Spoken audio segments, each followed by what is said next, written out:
Bonjour à tous et bienvenue dans cette vidéo où nous allons explorer le programme du module bioclimatologie destiné aux étudiants de 3e année licence agroécologie. Comme je l'ai annoncé dans la vidéo précédente, ce module vise à permettre l'apprenant de maîtriser plusieurs compétences essentielles, notamment les concepts fondamentaux de bioclimatologie et la structure générale de l'atmosphère. En ce qui concerne la bioclimatologie, est une branche de l'écologie qui étudie les réactions entre les êtres vivants et les caractéristiques physiques du milieu ambiant.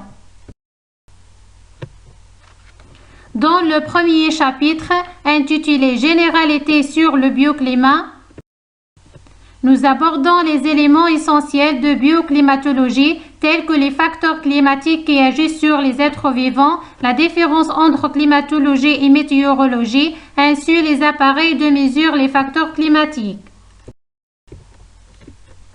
La connaissance du climat ne s'arrête pas à la seule période pour laquelle nous disposons de mesures directes des paramètres atmosphériques. Il s'agit de l'étude de paléoclimatologie. C'est la détermination de grandes variations des climats passés et faisant appel à différents indicateurs tels que les roches, les pollens, les cernes des arbres. On peut donc définir le climat comme la combinaison des états de l'atmosphère, précipitation, température en un lieu donné et sur une période définie. Les composantes climatiques, on a 3 types. Macroclimat, c'est un climat relatif à une zone géographique très vaste, tel que le climat du pays.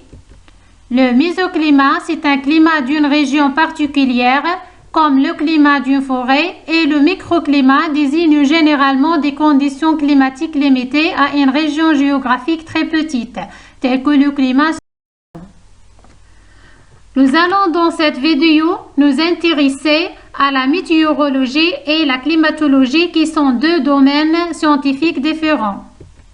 La météorologie étudie le temps à court terme, c'est donc une science prospective. Elle analyse et mesure des phénomènes qui se produisent dans l'atmosphère sur une courte période de temps, 3 à 15 jours maximum. Alors que la climatologie se distingue de la météorologie par un souci du long terme et non du futur très proche, et par un souci de spécialisation. La connaissance de l'atmosphère utilise 3 notions précises: le temps, la saison et le climat. Les données climatologiques sont collectées dans les stations météorologiques. Les mesures sont effectuées en altitude et ou à la surface des sols, suivant la destination de ces données. Les facteurs climatiques, ce sont les facteurs écologiques liés aux circonstances atmosphériques et météorologiques dans une région donnée. Dans ces diapos, nous avons continué à parler des facteurs climatiques en détail et plus particulièrement les facteurs abiotiques.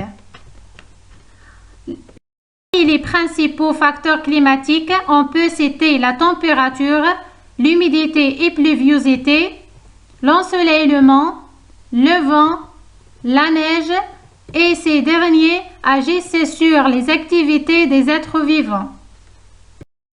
Nous allons voir maintenant en détail chaque facteur climatique. On va commencer d'abord avec la température. Il faut savoir que la température peut avoir des effets négatifs si elle dépasse le seuil limite qui est entre 0 et 50 degrés Celsius. Et elle peut agir sur l'activité enzymatique, la fécondité, la vitesse de développement, le développement au niveau des œufs d'animaux aquatiques, fonction vitale des plantes. On peut distinguer 2 types d'espèces: les sténothermes, incapables de supporter un grand nombre de variations de température.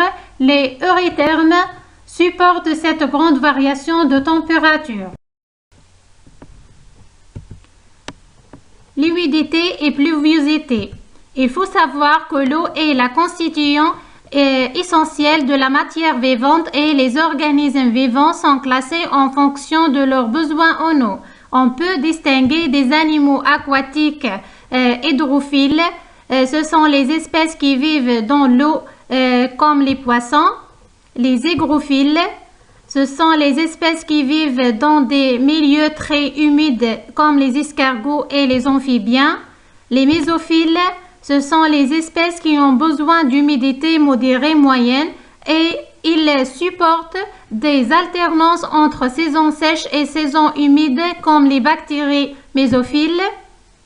Les xérophiles, ce sont les espèces qui vivent dans des milieux secs où il n'y a pas d'humidité dans l'air et dans le sol comme le désert. L'eau influence aussi sur les végétaux et on peut distinguer les hydrophytes, ce sont les plantes des milieux humides fortes consommatrices, des hygrophytes, plantes qui tolèrent des conditions limites d'approvisionnement en eau. Mésophytes, ce sont les plantes qui vivent dans des conditions moyennes d'approvisionnement en eau. Lumière et ensoleillement. La lumière a une action importante sur les êtres vivants par son intensité, sa nature et la durée de son action. On trouve 3 types d'espèces selon leur exigence en lumière. Nous avons les plantes héliophiles. Ce sont les plantes de pleine lumière telles que le romarin. Les sciaphiles, plantes d'ombre comme les fougères et les mousses. Photomésophiles, ce sont les plantes qui peuvent vivre quelle que soit l'intensité lumineuse. Le vent et la neige peuvent avoir un impact sur les êtres vivants. Parmi les appareils des mesures des facteurs climatiques, on prend quelques exemples. Le thermomètre, il sert à mesurer la température minimale et maximale. Les hygromètres, il sert à mesurer l'humidité de l'air. Héliographe, instrument qui permet de mesurer la durée de l'ensoleillement sur un lieu donné dans une journée. La durée de ce chapitre sera d'environ 2 semaines et le contrôle continu se fera individuellement. Passons maintenant au deuxième chapitre, structure générale de l'atmosphère. Dans ce chapitre, on va voir les différentes couches de l'atmosphère et les caractéristiques de chaque. L'atmosphère est la plus fine couche d'air qui enveloppe la Terre. Sans elle, la vie n'est plus possible sur notre planète.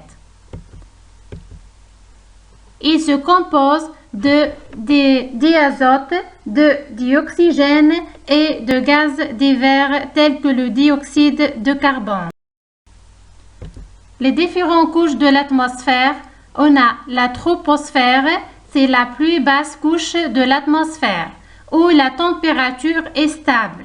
Et presque toute la vapeur d'eau ou l'humidité atmosphérique se trouve dans la troposphère.